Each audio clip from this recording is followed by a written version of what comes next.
Hochma Text Project podcast presents Season 1, Seneca's Letters from a Stoic by Lucius Annaeus Seneca. Translated by Richard Montgomery. Letter 3, on True and False Friendship.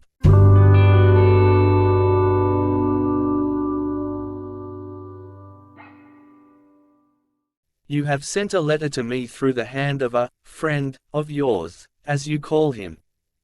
And in your very next sentence you warn me not to discuss with him all the matters that concern you, saying that even you yourself are not accustomed to do this. In other words, you have in the same letter affirmed and denied that he is your friend. Now if you used this word of ours in the popular sense, and called him friend, in the same way in which we speak of all candidates for election as honorable gentlemen, and as we greet all men whom we meet casually, if their names slip us for the moment, with the salutation, my dear sir, so be it. But if you consider any man a friend whom you do not trust as you trust yourself, you are mightily mistaken and you do not sufficiently understand what true friendship means. Indeed, I would have you discuss everything with a friend, but first of all discuss the man himself. When friendship is settled, you must trust. Before friendship is formed, you must pass judgment. Those persons indeed put last first and confound their duties, who, violating the rules of Theophrastus, judge a man after they have made him their friend, instead of making him their friend after they have judged him. Ponder for a long time whether you shall admit a given person to your friendship, but when you have decided to admit him, welcome him with all your heart and soul. Speak as boldly with him as with yourself. As to yourself, although you should live in such a way that you trust your own self with nothing which you could not entrust even to your enemy, yet, since certain matters occur which convention keeps secret, you should share with a friend at least all your worries and reflections. Regard him as loyal, and you will make him loyal. Some, for example, fearing to be deceived, have taught men to deceive. By their suspicions they have given their friend the right to do wrong. Why need I keep back any words in the presence of my friend?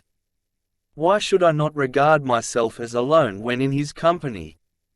There is a class of men who communicate, to anyone whom they meet, matters which should be revealed to friends alone, and unload upon the chance listener whatever irks them.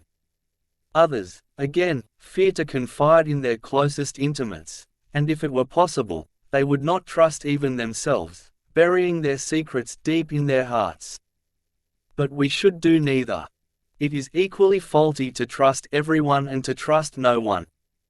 Yet the former fault is, I should say, the more ingenuous, the latter the more safe.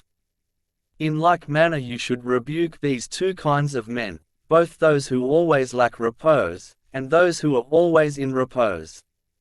For love of bustle is not industry, it is only the restlessness of a hunted mind.